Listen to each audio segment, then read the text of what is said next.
Jonai, aš dabar užimtas labai. Nu ką naujesnių, čia jie rašo istoriją vyrai, tai kad, žinai, aš labai atsiprašau, bet aš dabar nenorėčiau užtrukti. Jie čia paleidę aparatus, tokius įrašus daro turbūt. Tai atsiprašau aš tavęs.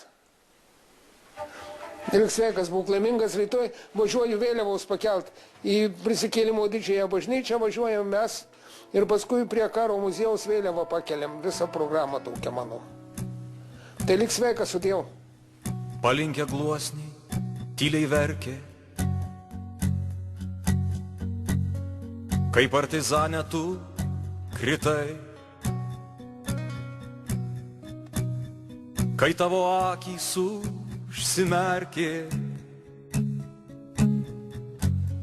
sustingo sielvarte laukai, kai tavo akys užsimerkė, sustingo sielvarte laukai. Prie upės krūmuose nutilo, lakštutės suokusi linksmai, skausme lelijų žiedas sviro, nuliūdo apmirę šilai. Skausme lelijų žiedas sviro,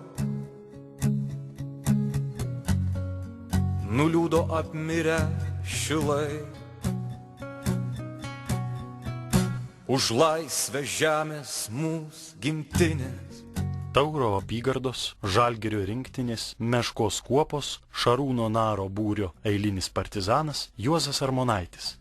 Gimė 1923 m. birželio 2 dieną Šilagalių kaime, Jankų valsčiuje, neturtingo kalvio Kazimiero ir Marcelės šeimoje. Čia be Juozo augo dvi vyresnės seserys – Anelė ir Maritė. Karo metais Juozas paliko tėvų namus, slapstėsi, nes vengė būti pašauktas į svetimą kariuomenę. Užėjus antrajai sovietų okupacijai, Juozas išėjo į mišką ir pasivadino slapyvardę Triupas. Neužmiršęs. A kas yra Triupas, turbūt žinote. Koziris rusiškai ir turbūt lietuviškai kiti supranta geriau, kad koziris tai, kuris kerta visas kortas. Kadangi buvo 40-ųjų metų patirtis, visi puikiai suprato, kiek mes turėjome nuostolių, kiek buvo žmonių išvežta, kiek kitaip nukentėjo, konfiskuotas turtas ir panašiai. Tapo aišku, kad atėjo vėlgi ta pati valdžia, komunistų valdžia, kuri nieko gero čionais nežada, vadinasi, bus galbūt dar blogiau. Ir kita vertus, aišku, atsiliepia 40-ųjų metų situacija, kad valstybė tada nepasipriešino, tai buvo tarsi savotiškas išpirkimas anos vyriausybės klaidų. Lietuviai žinojo, kas yra valstybė, nors ta valstybė irgi buvo nebetrūkumų.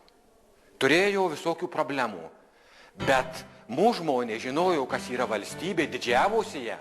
Tai yra pats svarbiausias dalykas, juk kas gali būti gražiau už kovą dėl laisvės, dėl nepriklausomybės. Visi vyrai išėjo į mišką, o visas kaimas jiems padėjo, kad jie tą miške išliktų ir ne tik, kad jie ten slėptųsi, bet kad iškovotų nepriklausomybę. Bolševikinės tos valdžios nepripažino, galima sakyti, visa Lietuva. Prievarta vertė pripažinti, nes kitaipgi žmonės negalėjo gyventi, kurie nesutiko, juos trėmė ir šaudė ir gaudė į kalėjimus. Nu kam jie išėjo į mišką, jie žinojo, kad žus. O kur dėtis? Namus užėmė ir pradėjo gaudyti. Ir neapmokytus siūsdavo į frontą, tada buvo viens kelias eiti į mišką. Kiek gyvensi, tiek, bet vaisų žūsi. Mes nieko nepraradom kare ir su raudonu škurliu neįsime užkariauti Europos. Jeigu į tavo namus atėjo plėšikas, ginkluotas beisbolo lazda, pakėlė ranką prieš tavo šeimą, tai žinoma, kad tu ginsi savo moterį, ginsi savo vaikus, ginsi savo namus, ginsi tai, kas tau yra svarbu. Visiškai absoliuti analogija. Galų gale nuo ko prasideda tėvynė. Tai vyrai iš tiesų buvo tikri vyrai.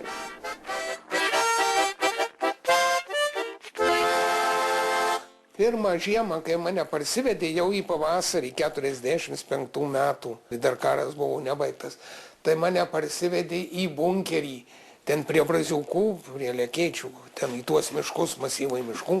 Jie te visą žiemą leidė. Kalniukyje smėlis iškastas, narai, 2 eilės, reiškia,